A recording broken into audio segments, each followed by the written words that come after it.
Hey, everybody, welcome to another episode of The Year Asian Americans. This one's a pretty cool episode with regard to who I've known the longest out of all of our guests. I think Juanny takes the cake for now. Juanny and I met in high school back in 98.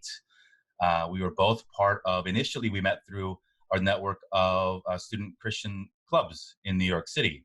And we were lucky enough and blessed enough to participate in a project called Project Bridge. It was a leadership development, youth development program that the Korean Society had hosted. And so we did a year-long development program. We got to spend 2 weeks in Korea with some friends from New York, DC, and LA. So I've gotten to know Juanny for a very long time. And so, she is like a sister to me. I've seen her go through shit. We grew up together and, visited her and her family at her coffee shops in Las Vegas. Super cool, unique background, super cool, unique story of what she does now. There's so much passion and energy behind what she does. So, from, so Juanny, welcome to the show number one.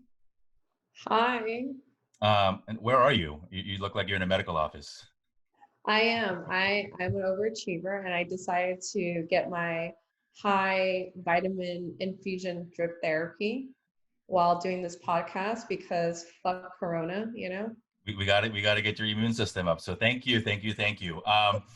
Let's start off. Tell us about Juanny Romero. Where are you from? Tell us a little bit about your childhood and your Korean and Asian American identity evolution or journey as you've grown up. Sure. So I am Juanny Romero and I grew up in Queens, New York, and I am half Korean and half Ecuadorian. Uh, I think growing up as a product of an interracial couple in New York City in the late 80s was definitely one of the most difficult things I've ever had to go through. And one of the things that has made me into who I am because of that. As being Korean people are very uh, homogenous, and they really feel that they're the best race in the whole world, just like every other race. And it was difficult being mixed because during that time, in inclusivity in Korean society was very limited, and my mom wasn't allowed to identify and hang out with other Koreans, so she only hung out with other Korean women who had married outside of their race. So I hung out with a lot of kids who were mixed, and it really made me feel like the major identity for me during that period was that I was an outsider. That even though like I was half Korean and I identified as Korean because my mother raised me, and so the Korean culture was heavily influenced. I speak it fluently. I write, I read, I go to Korea every year. I was still not good enough to be Korean. And that really shaped how I grew up. You grew up in Queens, the most diverse county in all of America. You went to high school at Brooklyn Tech, one of the most diverse high schools in New York, not only in New York City, but I believe across the country. How did you find community and home in your childhood and at your high school? So one of the things is that my basic fear, the one thing that drives me is a fear of being an outsider, not being understood, and not being competent. So it really shaped how I wanted to connect with the world. And one of those things was it drove me to utilize my intelligence to find ways to adapt and to relate to other people. And I think that moved me forward, especially through the New York public school system, to be able to stay, at the top of the class and do things that people wanted to see me do, which is like, oh, you're a good girl. Oh, you study well. Oh, you're so smart. All the things that, everyone wants their kids to be, I tried my best to do. And I really like pushed down and suppressed all the wildness that's really inherent in my nature in order to do this. And going to Brooklyn Tech, that was a very scary thing because there's like 5,000 students.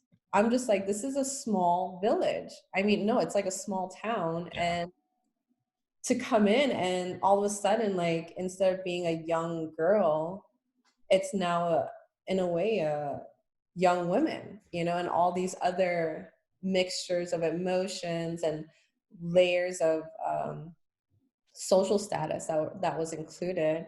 And one of the things I did is I really identified with the Asian culture in high school. For you would think for a school of 5,000 people and growing up in a city with so many different races and culture, that would be more inclusive. Well, people actually identify more stronger with their own. So there's all these little cliques and all these little groups, and it was just trying to navigate. In hindsight, being an adult, I think I would navigate it a little bit more and opened it up.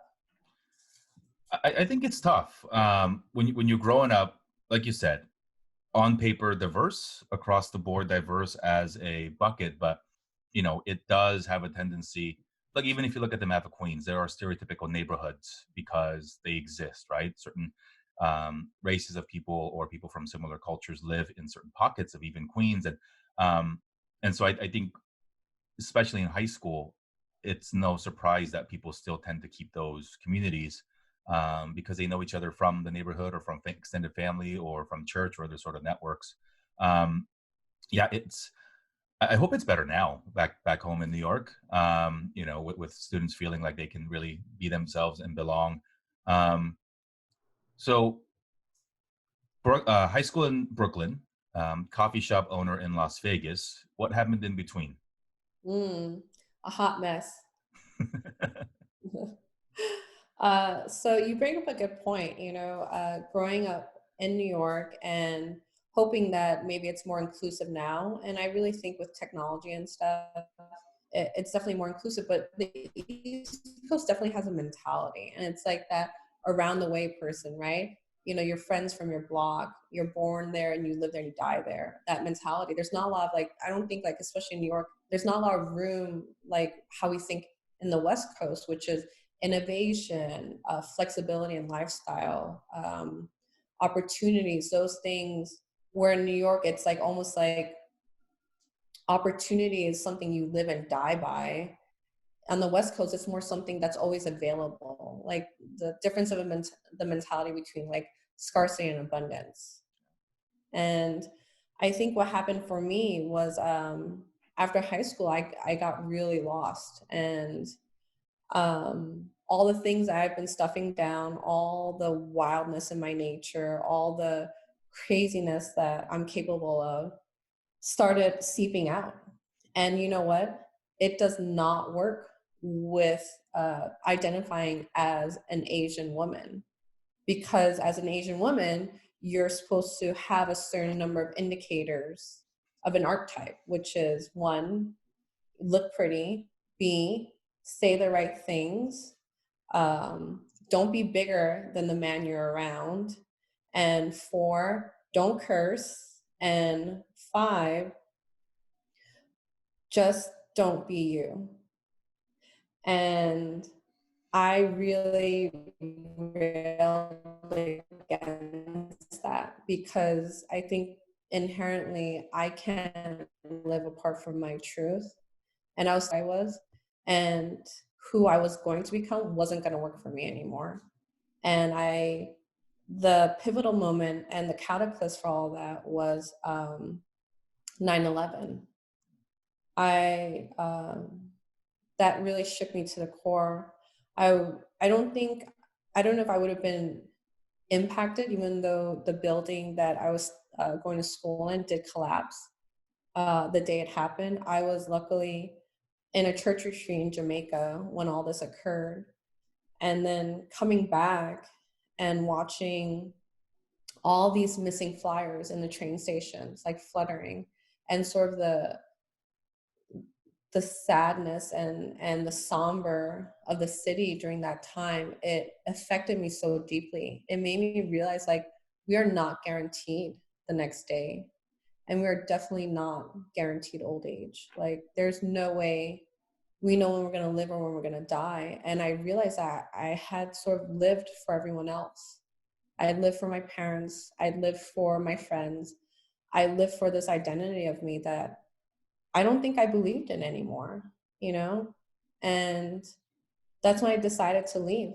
I packed up all my stuff, broke everything down, and I moved out west. And I was like, I can't stay in New York because in New York, it's like, I can't live the apartment I lived in. It was rent controlled. I knew I was born there. I knew I was going to live there. And I knew eventually I was going to die there. And I had to just sort of like abandon everything in order to like hope that maybe, maybe I could learn who I am and find out what I could be in life. What was your first stop on the West Coast? What did you want to do? What did you hope to do? I my first stop on the West Coast was to get as far away as possible from New York, and that was California. I guess I could have gone to Hawaii, but that scared me a little bit. So I ended up in California, went to a small community college, and decided that I was going to study out there for a little bit, figure stuff out, and made a lot of mistakes. And what were some of those things that you experienced in your 20s that eventually led you to um, want to create a business where, in addition to providing, some really badass coffee and some amazing food, that community and, you know, helping people feel like they belong somewhere was such an integral part of your business plan? So it was definitely in the beginning, it was just all by happenstance and mishmash. I was a young girl. I started my cafe when I was 24. I first came up with the idea when I was 22, and I saved money for 2 years on top of getting a loan. And at the time, I was just this like really like wild, you know, I roller skate, I'd skateboard, I'd rock climb, jump off buildings, like just wild and completely incoherent young woman who decided that she wanted to open a cafe because I loved reading books and I thought the best place to read a book was in my own cafe. Well, I'm going to tell you, I've never read a book in my cafe. It's never happened and never will. And I opened it and I remember like I walked into this there was only one location that would give me a cafe. And to this day, I still don't know why they said yes. If someone like me came up to me and was like, "Hey, give me a location," I'd be like, "You're crazy." I was like, you are just wild and you don't know what you're going to do." But they gave me the location. It was turnkey, and it used to be some other corporate type of coffee shop. I forget the name. And I remember like going through their filing cabinets and finding their like SOP handbooks, all of that stuff. And I looked at it and I threw it in the trash. And I was like, fuck this. Fuck this corporate culture. Fuck this bullshit of like how we need to live our life. We're going to do it my way. I've spent like $10,000 creating my own handbook. I wish I could go back in time. Oh, sorry. And I wish I could go back in time and find that handbook because it would have saved me a lot of heartache. uh, wow. Um, so you started your coffee shop, I don't know, 10, 12 years ago. Um, how did that grow, and how did you evolve as a business owner and a leader during that time? Because you have multiple locations now with a couple different brands. Mm-hmm. So it started with a young girl trying something out, and I opened my doors, I think, on the first day of the recession. And Awesome. that was a big learning. I think the only reason why I survived is I am very persistent. I am very arrogant, and I do not let go. Like on the pain of death, I do not give in. It's just in my nature. I don't know why. Like I'm the most stubborn person you could meet. Like if I want something, there's no one who's going to get in my way. And I think that helped me survive. Like it didn't mean that I was able to pay my bills. I was in the red for 2 years, but I got a second job. I worked like, sometimes I worked 16 hours a day, 18 hours a day to get by. And, thank God I was really young. Imagine now as like an older woman and a mother of 2 kids. I don't think it'd be possible. I'd have to throw in the towel just in consideration of them. But I was able to do it. I got by in little sleep. I barely ate. And eventually a thought came across my head. And I was like, oh, it was, have you ever seen that B horror movie musical called Little Shop of Horrors? Oh, Like Rick Moranis, Steve Martin, Bill Murray I've are in heard it. of it. I haven't seen it. Yeah. It's pretty good. You should watch it. And it's basically, the premise is that there's a, an alien life form that comes and like crashes into this little like florist shop, and Rick Moranis is like the florist, and it's a sentient plant that can speak. And the only thing is, this plant lives off human blood and human flesh. So in the beginning, it's like itty bitty, tiny little plant, and then it's so Rick Moranis starts feeding it with like drops of blood, and as it's growing, he's saying like, "Feed me, Seymour, feed me." So now this like cute little florist has to go and kill people and chop them up and feed this plant. Hmm. And so the story goes, I don't want to say the ending, you should find out on your own. I realized that my business was that plant. Like it was going to kill me. And I was like, fuck that. I was like, nothing. I was like, I ride the horse. The horse does not ride me. And I was like, there has to be a way. There has to be a way for me to get on top of this. There has to be a way for the business to work for me, because there's so many companies out there that are successful and they know something that I don't know. So the first step I did was I started to re-educate myself in the right tools that would give me the ability to navigate my business and to assess. One of the first things I did, which is really embarrassing to say, was I taught myself math. I bought a whole bunch of textbooks and I started at fifth grade level math, because I had completely was so far removed from understanding basic arithmetic that I knew I had to start all over again. And I went from fifth grade math to teaching myself calculus in the span of a couple of months. From there, I taught myself bookkeeping, basic accounting. I started reading books, business books from different people that I knew who were successful, like Charlie Munger from Berkshire Hathaway. Also, reading about philosophy and different modern day philosophers who understand like modern culture, because it did relate back to what I was going through. And honestly, I was like an ant. I was just wandering the hills of my mind, navigating and trying to explore and learn, because I really believed that there had to be another way, that it wasn't that I was less than, that I wasn't good enough, and that I couldn't make it. And there's something inherently wrong with me that I couldn't do that some other company was capable of doing. I knew it was outside of me and I just need to find it. And eventually that created a comprehensive idea of what my business was and what the mechanics of it that was very limiting and throttling me as a business owner. And then start innovating that process to fine tune it, to find different ways to make it work better. And I could say I spent about like 4 years just on that alone. And it was a really great 4 years, like to learn, to grow, to work on my business, enjoy life, because the goal wasn't like, I didn't want to make a ton of money. Like I was just happy. Like I was doing something I loved. I was hanging out with the people I loved. I was making coffee. I had badass employees and I had a roof over my head. Like honestly, like it was more than I could have imagined in my life. And to learn, it was amazing.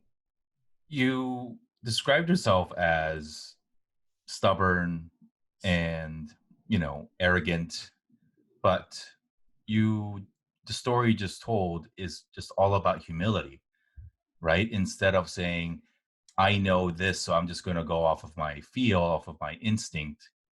You went and bought textbooks to reteach yourself things that you learned at an earlier time in your life. You humbled yourself and asked for help directly and indirectly by reading books and learning from other people.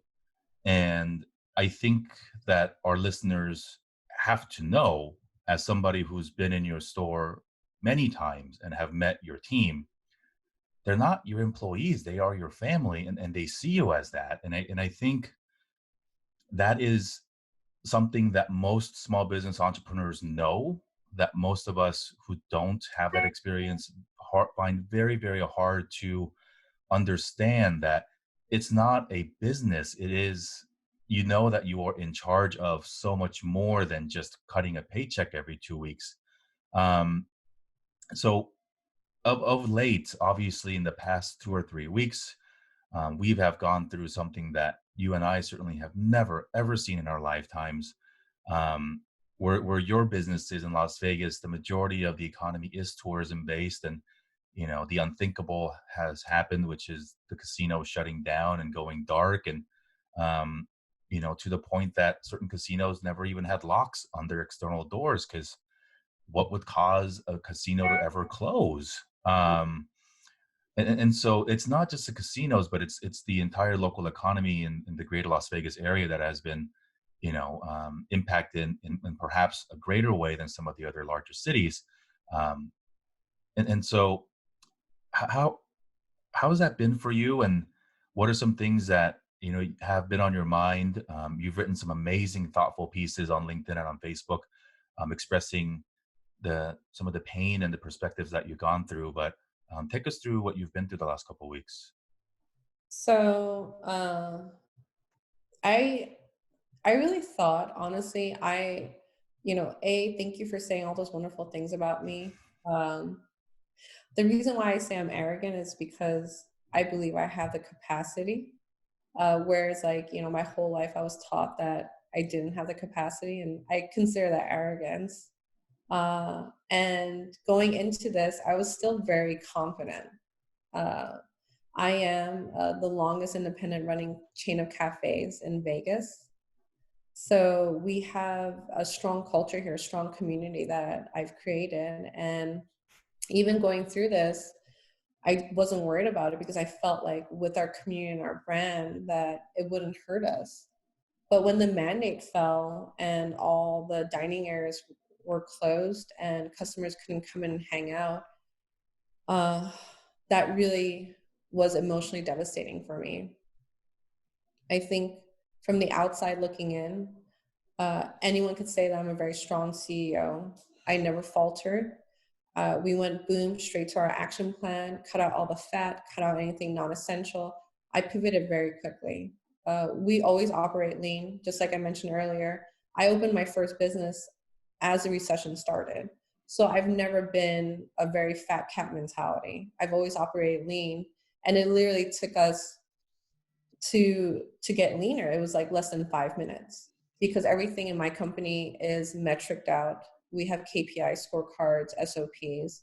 Our handbooks are over 82 pages long. So I do run my company with a lot of measures and with a great team.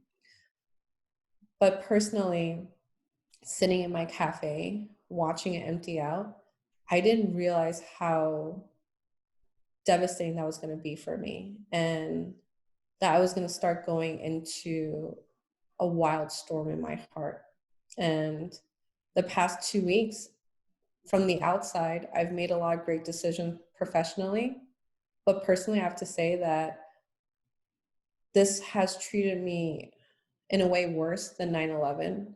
It has treated me a lot worse than going through my divorce because this has been my identity as a CEO. It's been my labor of love. It's been the thing that I've always focused on, no matter what.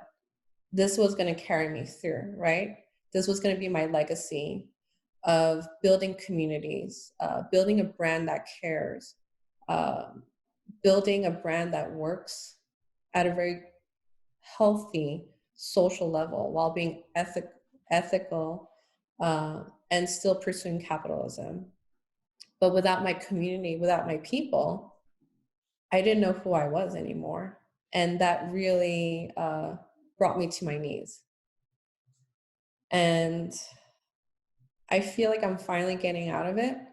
I feel like I'm finally like finding a little bit of center. But I mean, yeah, I've been drinking pretty heavily. There's a saying that my one of my mentor tells me. She's saying that it was a CEO of a large airline company from the 1980s. The whole time during that recession era, the airlines were really struggling. And they asked him, he's like, "How did you spend the past 5 years getting through this?" And he answered, "Wild turkey." I think I can say the same without any shame. Well, it's a challenging time, and it's a time that none of us have ever been through, right? And um, it's extra challenging when you have the responsibility and dare I say the burden of help, holding other people in charge. And this is a great time for somebody to be doing construction work on our roof here. But um, when you look at, you said community a lot, and I take it that to mean not only your employee family, but your customers who are generally regulars, in particularly the stores that have been around for a while. Um, they're going through their own individual battles. Obviously, there are mandates and things that are happening far greater than either of us that are either encouraging or preventing them from, taking their regular habits of stopping by your stores. But not knowing when that's going to end, how are you approaching it from a leadership perspective of sharing this with your employees of like, how do you lead when you don't know where the light at the end of the tunnel is? It could be next week, hopefully Yeah. unlikely, but it could be a while. It's literally you got to put on your metaphysical tennis shoes, and now you're playing a tennis match against an epidemic. That's what it is. I am at um what's like the biggest tennis tournament we have, that the one in Queens. Yeah. US Open. Yeah, I'm at the US Open. I'm going up against a quarantine epidemic mandate from the governor. I've never played against this, but there's a whole bunch of people cheering me on. And not only are they cheering me on, they expect me to win because I've told them I can win. I'm capable. Look at me. I have a badge that says CEO. I know what I'm doing. Honestly, I have no fucking clue because I know everything up to that point, what I'm doing. But this is the mantle of a CEO, right? This is the position that I signed up for. Is at the end of the day, one person has to make that heavy decision. And, I wish I had a crystal ball and I could make decisions about my future, but it makes no difference. I have to decide right now. And there's been a lot of decisions like that. It may feel alone, but you are not alone because you have your family, you have your friends, you have your community, both employees and customers. Um, how can we help? I think that the different ways that has been helping me is being able to open up online. So for me, coming out of this personal chaos I've been in was a first I learned that I lost my community, and it's not only the customers and my friends and my employees. It was the community of my why, of my being, that I lost. And after going through the chaos, and which I'm very wild. I have to go through the fire in order to get to the next place. That's my nature. And realizing that my why is still there. It just needs to translate differently. So as you've mentioned, you've noticed, and I have to honor you in this, is because you put out a very eye-opening post about, all these CEOs who are very comfortable about talking about how they're going to do and do all that stuff. And honestly, I was one of those CEOs. I was saying that to my employees and my team, like, we're going to get through it. We're going to capitalize. We're going to come back stronger and dominate the market. Complete fucking bullshit. I'm at home drinking my heart out. And I was like, I've got to be honest about that. I've got to be honest about what I'm going through. And maybe in my authenticity, other people relate to me. And writing these articles and writing these words and going on video and even doing this podcast, alleviating that loneliness I'm feeling. It's alleviating the negative words that come to my mind all day long, the anxiety attacks that I'm feeling that overwhelm me, because people are reaching back out. People are connecting back with me, and I'm feeling that support.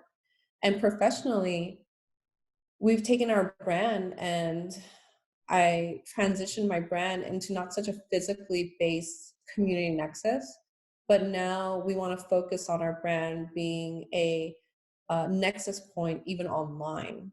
And because how I view our brand, how I drive it, is very specific to what people are looking for. Just like if someone else opened a cafe and they had their own brand, people identify with that. There's something that people identify with me, and it's that our brand always moves from authenticity, it always moves from relatedness, and it always moves from a place of community. So now we're strategizing, how do we communicate that online? How do we support our community? And some of the things that, I have a great group of friends who are amazing collaborators. We're doing like a call to artists, and doing live acoustic music sets and allowing people to listen in, and all the money is going back to artists. We're doing a coffee pay it forward program where we're creating tabs on our website where people can buy coffee for first responders, for their friends or a stranger. And on my part, we're working strongly with our social safety net community leaders, and by providing coffee into their spaces to support them during this time. And I think been a big shift in me, in my heart. Um, I had been approached before this happened about working with the Nevada homeless youth program. The One of the people on the board, who's a very intelligent, wonderful man, mentioned that he wanted to help me grow my brand, because I have a heart of wanting to grow my company on a national level. And he really loved how invested my baristas were and how we treat everyone like family. And he wanted to bring in qualified homeless youths into my cafe, and I would teach them how to become baristas and give them life skills. And I gotta admit, I was a little bit on the fence about it, because I was bringing in people who were in different positions, right? But with this going on and realizing that, for me, sitting at a very comfortable place and being rocked and devastated and the chaos in my life, I realized, like, what about the other people who have less than, and how they're being devastated? And I didn't feel bad for them. I didn't feel bad for myself, but my heart ached, because I realized that there's so much more that I could be leveraging this brand as. And I was looking outward, wanting to grow this in different states, wanting to find investors, when I could have been doing so much more in my own community and digging in deep and digging my roots deeper. And I feel like if I had spent the time to dig my roots deeper, I don't think I would have been in so much chaos as I was the past 2 weeks. I thank you for sharing that. I see it sense so much authenticity and just you being you. Um, I will say I've been really lucky sitting in this chair and then speaking to a lot of people in the last couple of weeks about what they're going through. And first of all, and most importantly, know that you are not alone. There are so many people going through this and dealing with this, and there's absolutely zero shame or any negative feeling of admitting that this fucking sucks, that you've never been through it. I think there are parallels to you being a CEO and both of us being parents. You know, our kids look to us to have all the answers because Mama and Appa know best, right? But what do you, I mean, and sometimes we just don't know. And it's empowering to look your kid in the eye and say, hey, I don't know, but let's find out. Or I don't know, but let's go together.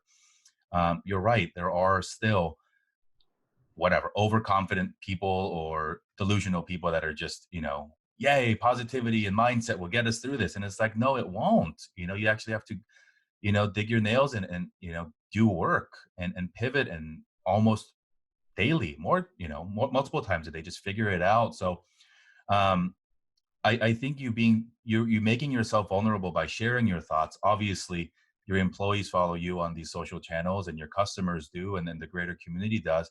I actually think you are, it is a breath of fresh air, far greater than what you can imagine it to be right now, because there are people in your similar position.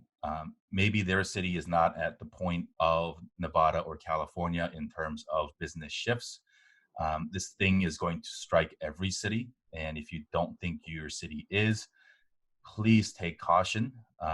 Coming from LA and Vegas, where not a lot of things are open, and things will be different for a very long time. I do think that even just sharing out and having the bravery to come on a show like this and just say, yeah, I am drinking every day. Yeah, this shit sucks. And I don't know what the answer is, but here's all the things that I am doing just to see if it works. Right. You know, I think what I you're doing listened is, to it last night because I knew I was coming on the podcast today.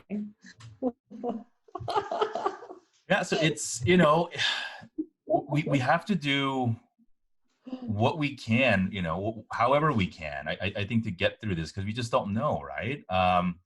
You know, I'll plug it at the end, but if you're on your laptop watching this or listening to this right now, go to mothershipcoffee.com, order 5 bags of coffee. It's freaking good.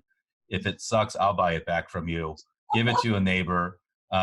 You ain't going to your local coffee shop anyway, right? You're quarantined at home. So, you know, as you're having coffee in the morning, as you're having virtual coffee chats with your friends and your colleagues, share it out. Look, I understand that large, big coffee shops that we go to regularly need our help too, because there are human beings that work there. But I'll argue that Coffee Bean and Starbucks are better capitalized to get through this shit than the Wannies of the world, the single shops that, cash flow is king. And once something's dry up and without reprieve or, amnesty from landlords, we won't see these businesses come back. And then Yeah. we risk that happening. So, support your local stores. I think, coffee is a thing that, I've seen a lot of posts. It's very almost offensively optimistic. Like, through this, you will learn that making coffee at home and saving $5 a day was the right answer all along. And well, shit, there are people who depend on that $5 a day from you, not just for a living, but to build community and to feel a sense of it. And that's what you provided. Like I said, I've been to your store. I've met your team, and they are really, really kind human beings who probably, can work anywhere else in town. It is a service town, and with that level of dedication and a customer first friendliness and kindness, you probably work anywhere. But they choose to stay with you because they believe in your vision and they believe in the long term, win together mentality. Um, this must not be easy for you. No matter how many times I think about it, it is, I just can't understand. And so thank you for coming on and sharing your story, because I think it needs to be shared more. If you are out there, if you are a small business owner, um, a different topic for a different conversation, but you are a double minority female business owner. Holy crap, right? Like that, those are things that certainly don't, Unicorn, I don't exist. no, yeah, but they don't work in your favor when you're trying to, ask for help, or, those are admittedly obvious and real challenges that impact your business more so than somebody who doesn't have those identities tied to you. So, I mean, hell, like you said, you're the longest running independent chain store in Las Vegas. You are a half Asian, half Ecuadorian woman. Um, and so, even though it might seem hard, I think there's so many things to celebrate. There are, I know it's hard, and I'm not trying to candy coat this at all, but, you know, in the 10 plus years that you've had your doors open, the community was built, lives were changed, people met in your stores and got married, people had, amazing life-changing moments. So I really hope that this is, as short as we can make it, a temporary pause in the grand scheme of things, and that, whatever normal will be in a few months, that we can get back to it. And so, yeah, we'll get through it together. I have been telling my friends to buy as much coffee as they can. We're doing a giveaway from a couple posts ago to get coffee out. Like I said, one, it's really good coffee, and two, shit, you're going to drink coffee at home anyway. So Why not support a sister? Wani, and any final thoughts? Anything you want to share that's been bugging you, and now you feel this is your chance to say whatever the heck you've been wanting to say? um, I think what I want to say is that I pride myself in using setbacks as a way to find opportunities, and I think as I grow, the universe has given all of us a setback, and for some of us, we're lucky if we realize that there is another way to grow. I do believe that I will grow from this. And even though it, in a way, has broken me down, I think I could build myself up better and stronger. And Thank you. I've written a lot of articles, and it's been a new way to relate. I think, in adversity, in uncertain times, we have to think of new and innovative ways, even just to communicate and get our feelings out there. So, again, thank you, thank you, thank you. We end the show the same way every show, which is to go back to the theme of the show, the title of our show, The Asian Americans. The inspiration from the show for the show came from what I considered, and many people would agree, a lack of communication to, for, and from the community. So I ask every guest to write a love letter or any sort of letter Mm, to us from you. So I will start, and if you would help us finish out the show by completing the letter. Dear Asian Americans. okay. Ooh, that's a tough one. um, uh, I can read you a poem I wrote during this time. Sure. Okay. However It's you'd like to about, express it. Yeah. it's about two people falling in love. And I think at the end of the day, no matter through an epidemic, pandemic, quarantine, or the apocalypse, the one thing we can guarantee is that people are going to fall in love. I think that's why this one's been hard, because it's hard to fall in love when no bars are open anymore. Tell me a story. Tell me a story. Two people falling in love. Let's hear it from your lips. Whisper your hungry vision along the curves of my thigh. Stake your claim and release me into you. Show me how you love. Wrestle my restless heart. Climb the wild vines. Tell me your virtues and a blanket of hope. Comfort my tired heart. Tell me, just tell me you're mine. You got to make a move before the story becomes undone, because the story we don't speak has a life of its own. Fall in love, guys. Fall in love. I don't know, swipe away, but don't meet up in person. Fall in love again with I your don't practice spouse. social distancing, sorry. Uh, Look, fall in love again with your spouse that you're now stuck at home with. Tell your roommate you love him or her. Look, we're finding new ways to connect, right? So I've moved my podcast entire digitally. I had a bunch of in-person stuff. You and I had planned to meet either in Vegas or in LA to do this in person, but we adapt, we pivot. We will get through this thing together. It's not, it pains me to see news out of New York City, where you and I grew up, and um, it pains me, and I think the only thing that we can do is to play our part and provide, however, um, provide help in any way we can. Whether it is making a podcast or giving away cups of coffee, or speaking our minds into the public space where we hope that at least one person listens and has their own aha moment to want to share and help. So, to brighter days. In light of one of your stores named Sunrise Coffee, to brighter days. Get your ass to mothershipcoffee.com, buy one of everything, buy a bag for somebody else. If you are still, I don't know, who doesn't drink coffee? Not very many people. So um, please do that.